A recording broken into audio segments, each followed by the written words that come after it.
Ẹ kú ọjọ́ mẹ́ta o ẹ̀yin èèyàn mi nílé lóko àti lẹ́yìn odi.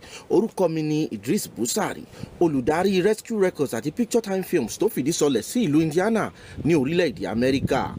Ètò wa tòní dálé lórí Ere-idije Aditu Ede Yoruba. A ó ka gbólóhùn ọ̀rọ̀ lédè Yorùbá lẹ́ẹ̀mẹ́ta láì dúró àti láì ṣìnà. Gbólóhùn náà rèé o.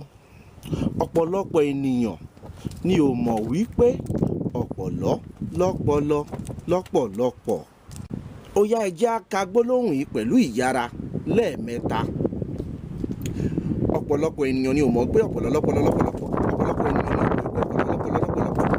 ènìyàn ni ò mọ̀ wípé ọ̀pọ̀lọ́ lọ́pọlọ lọ́pọ̀lọpọ̀. Ó yá o, ẹ fi fídíò yín ránṣẹ́ o. Ìpàdé wa bí oyin o lọ́sẹ̀ tó ń bọ̀.